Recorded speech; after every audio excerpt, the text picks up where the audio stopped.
எல்லாருக்கும் வணக்கம். இன்னைக்கு நம்ம உடைச்சு ஊத்துன முட்டை குழம்பு எப்படி செய்யறதுன்னு பார்க்க போறோம். முதல்ல முட்டையில என்ன சத்துக்கள் இருக்கு, அதனால என்ன நன்மைகள் அப்படிங்கறத பார்க்கலாம். இப்போ முட்டை குழம்பு செய்ய தேவையான பொருட்கள்: 4 முட்டை, 2 பெரிய வெங்காயம், 4 தக்காளி, 1 இன்ச் இஞ்சி, 4 பூண்டு பல், 1 பச்சை மிளகாய், 1/4 டீஸ்பூன் மஞ்சள் தூள், 1 டேபிள் ஸ்பூன் மிளகாய் தூள், 3 டேபிள் ஸ்பூன் எண்ணெய், 1 டீஸ்பூன் சோம்பு, 1 சின்ன துண்டு பட்டை, 1 கிராம்பு, கொஞ்சம் கறிவேப்பிலை, கொஞ்சம் கொத்தமல்லி தழை. அவ்வளோதான். இப்போ வாங்க எப்படி செய்யறதுன்னு பார்க்கலாம். இப்போ அடுப்பில் ஒரு வானம் வச்சுக்கலாம். இது கொஞ்சம் சூடானதும் 3 டேபிள் ஸ்பூன் எண்ணெய் ஊற்றிக்கலாம். எண்ணெய் கொஞ்சம் சூடானதுக்கப்புறம் சோம்பு, பட்டை, கிராம்பு, கொஞ்சம் கறிவேப்பிலை போட்டு வதக்கிக்கலாம்.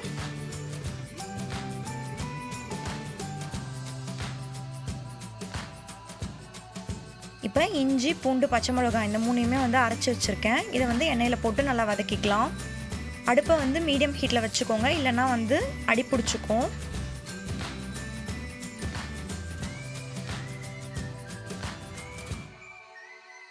இப்போ இது நல்லா வதங்கினதுக்கப்புறம் இப்போ வெங்காயத்தை சேர்த்துக்கலாம்.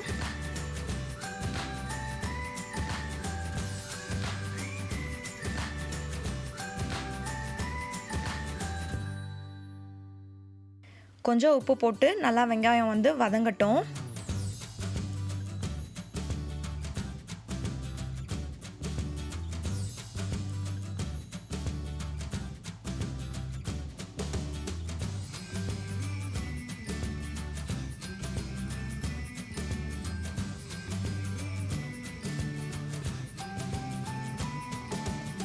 வெங்காயம் வதங்கினதுக்கப்புறம் மஞ்சள் தூள், மிளகாய் தூள் இதை போட்டு ஒரு 2 நிமிஷம் வதக்கிக்கலாம்.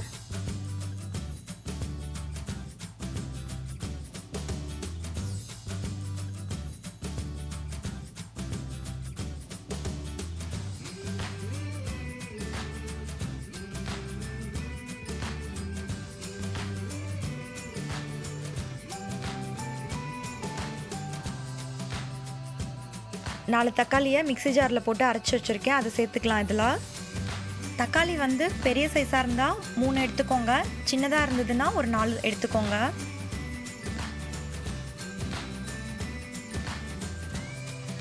இப்போ ஒரு வாட்டி நல்லா கலந்து விட்டுட்டு ஒரு 5-6 நிமிஷம் அது குக் ஆகட்டும்.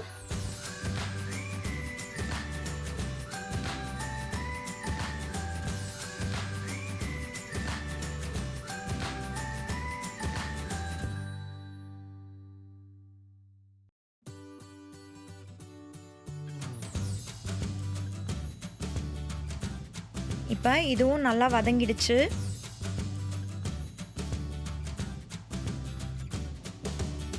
இப்போ இதில் கொஞ்சம் தண்ணி சேர்த்துக்கலாம். 2 கப் அளவுக்கு தண்ணி சேர்த்துக்கோங்க. தண்ணி சேர்த்து நல்லா கலந்து விட்டுட்டு உப்பு கொஞ்சம் போட்டுக்கலாம். இப்போ எல்லாத்தையுமே நல்லா கலந்து விட்டுட்டு இது நல்லா கொதிக்கட்டும். அதுக்கப்புறம் நம்ம முட்டையை உடைச்சி ஊற்றிக்கலாம்.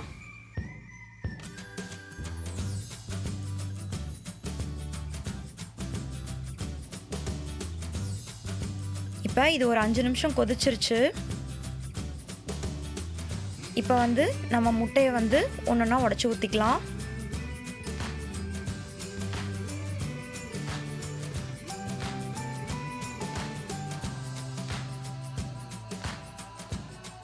இப்போ மூடி போட்டு இந்த முட்டை ஒரு 5 நிமிஷம் வேகட்டும்.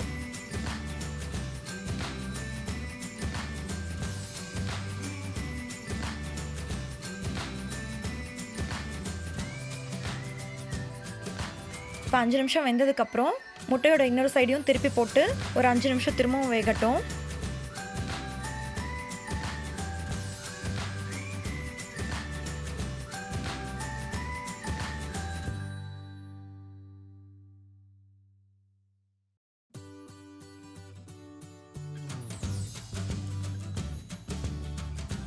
இப்போ நமக்கு முட்டை நல்லா வெந்துருச்சு.